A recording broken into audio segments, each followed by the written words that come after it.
السلام علیکم بچوں، آج آپ کا سبق ہے نظریہ پاکستان۔ نظریہ پاکستان کے مصنف کا پہلے بچوں ہم تعارف پڑھیں گے، پھر اس کے بعد اس سبق کا خلاصہ کریں گے اور پھر مرکزی خیال کریں گے۔ سب سے پہلے نظریہ پاکستان کے مصنف یعنی اس کو جنہوں نے لکھا ہے ان کا تعارف۔ جی، مصنف کا نام ہے غلام مصطفیٰ خان۔ آپ جبل پور میں پیدا ہوئے۔ سن 1928 میں انجمن اسلامیہ ہائی اسکول جبل پور سے نہم جماعت کا امتحان پاس کیا، نہم یعنی 9th کلاس کا۔ اس کے بعد علی گڑھ چلے گئے۔ علی گڑھ یونیورسٹی سے LLB، MA اردو اور MA فارسی کی ڈگریاں حاصل کی۔ سن 1947 میں PhD کی ڈگری اردو میں حاصل کی۔ ناگپور یونیورسٹی سے سن 1959 میں یعنی 59 میں DLED کی ڈگری بھی حاصل کی۔ یہ بچوں PhD کی ڈگری کے بعد حاصل کی جاتی ہے۔ آپ نے عملی زندگی کا آغاز کنگ ایڈورڈ کالج امروتی سے بطور لیکچرار کیا۔ یہ انڈیا کا شہر ہے۔ پاکستان بننے کے بعد اردو کالج کراچی کے ساتھ وابستہ ہو گئے، یعنی وہاں پڑھانا شروع کر دیا۔ سندھ یونیورسٹی میں صدر شعبہ اردو کی خدمات سر انجام دی۔ انہیں ستارہ امتیاز، نقوش ایوارڈ، اقبال ایوارڈ اور نشان سپاس کے اعزازات سے نوازا گیا۔ یہ اعزازات ہوتے ہیں بیٹے جس طرح جو کہ علم میں کوئی بہت ادبی خدمات سر انجام دے پھر اس کو یہ اعزازات دیے جاتے ہیں، جیسے ہمارے شہداء کو دیے جاتے ہیں نا، جیسے نشان حیدر ہے، ٹھیک ہے، تمغہ امتیاز ہے۔ اسی طرح یہ پھر اردو کی خدمات کے جو انہوں نے سر انجام دی اس سلسلے میں ان کو یہ اعزازات دیے گئے۔ ان کی تحریریں زیادہ تر خوبصورت انداز میں انہوں نے پیش کی ہیں۔ انہوں نے عام قارئین کے لیے بھی، عام قارئین یعنی کہ جو کہ مشکل مضامین جو ہیں وہ نہیں سمجھ سکتے، جو سادے لوگ ہیں، عام لوگ ہیں، ان کے لیے بھی مضامین اور کتب سادہ اور سلیس زبان میں تحریر کی۔ سلیس یعنی بہت آسان معنی میں، یعنی مشکل الفاظ نہیں استعمال کیے۔ انہوں نے اردو، فارسی، عربی اور انگریزی زبانوں میں 100 سے زائد کتب تصنیف کی، یعنی کتابیں لکھیں۔ ان کی مشہور کتابیں درج ذیل ہیں: سید حسن غزنوی، یہ ان کی کتاب کا نام ہے، حیات اور کارنامے، سراج البیان، اقبال اور قرآن، تنقید و تحقیق وغیرہ وغیرہ۔ اب ہم آتے ہیں بچوں خلاصہ کی طرف۔ خلاصہ کیا ہوتا ہے؟ یعنی جو بھی سبق ہے آپ کا یا جو بھی کہانی آپ پڑھ رہے ہیں اس کو اپنے الفاظ میں بیان کرنا سلیس اور سادہ انداز میں۔ اب نظریہ پاکستان کا خلاصہ۔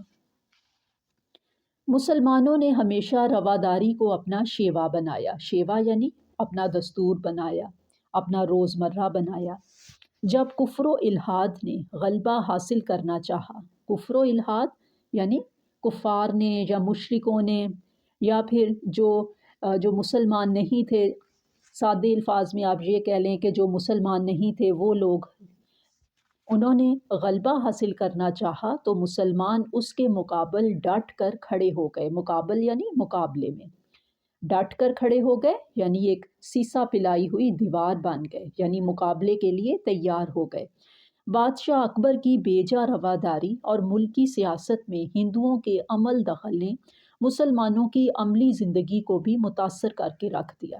یعنی بچوں یہ بادشاہ اکبر بادشاہ جو مغل بادشاہ تھا، اس کے دور میں ہندوؤں نے بھی ملکی سیاست میں حصہ لینا شروع کر دیا تھا، یعنی وہ مسلمانوں کی جو اس وقت بادشاہت تھی اس کو ختم کرنے کی سازشیں انہوں نے شروع کر دی تھی، اور اس طرح سے عام مسلمان کی زندگی بھی ہل کے رہ گئی تھی۔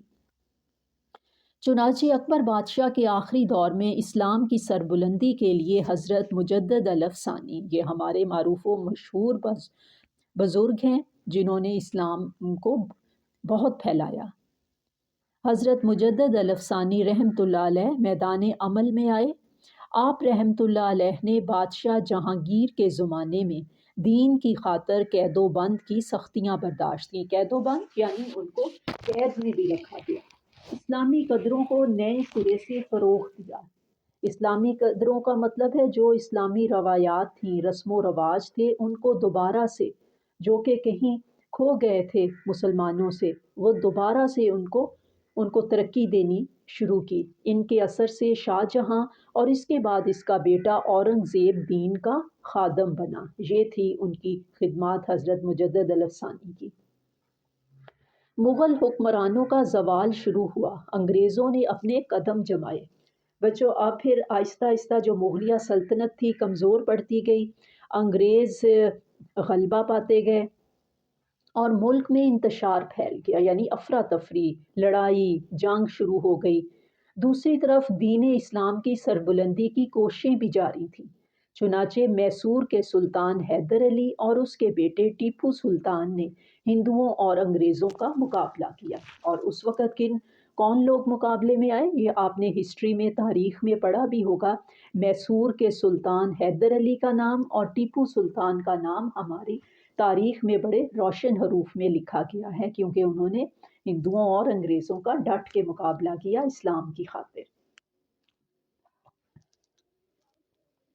اسی زمانہ میں شاہ ولی اللہ دہلوی رحمۃ اللہ علیہ، اب حضرت مجدد الافسانی بزرگ آئے، اس کے بعد کون سے بزرگ آتے ہیں؟